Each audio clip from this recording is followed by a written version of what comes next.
I'm glad we got the Strasburg thing in there because that's important for people. It's important to know for people outside of the he's game. around. When that he tried, because I think, most Jonesy knows Strasburg. He went on the Nike trip with us a few times.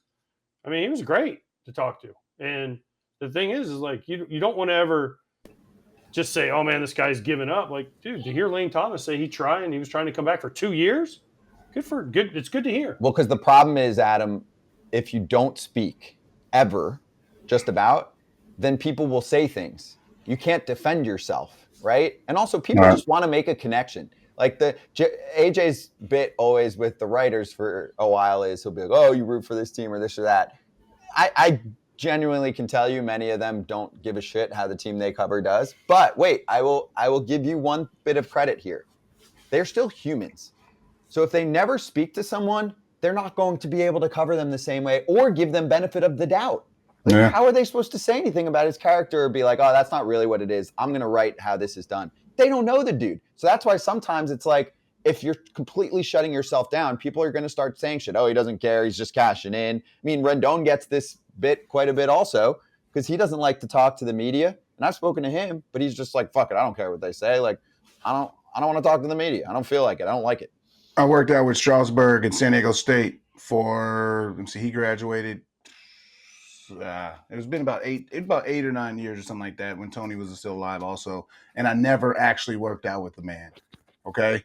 Like, he just does what he does his own work, but he gets it done. He's a very quiet to himself guy. And like I said, for Lane to say that he's been there every single day trying to get himself right.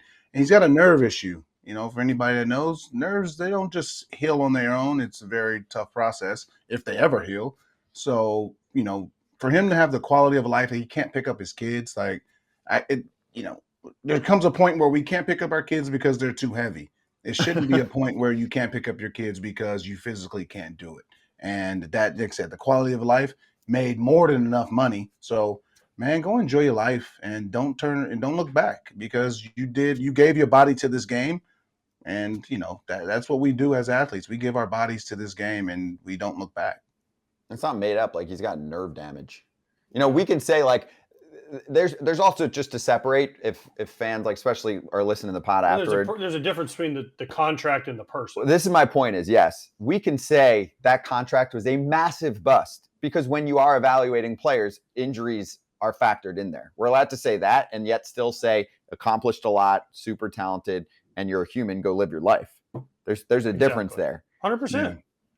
There's a difference between the human and the contract. Yes. And we want everyone to be able to live a productive life. And pick up their kids, not like pick up their kids in a car, like literally be able to like pick up their 3-year-old. My kids are too big to pick up at this point. Well, that's what we're saying. Yeah. It's the same with Chris Davis too. It's like, when you physically can't do it anymore, he was trying to keep playing, battling injuries, his back, his hips.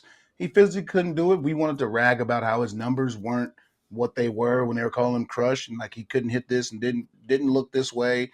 He was physically going through, and there came a point where it's like, I just can't get up every day and do this. It takes a toll on me mentally. I'm not even there with my family anymore because I'm trying to do so much to stay on the lines. And they said quality of life is way more important than playing sports. Mm-hmm. Well said.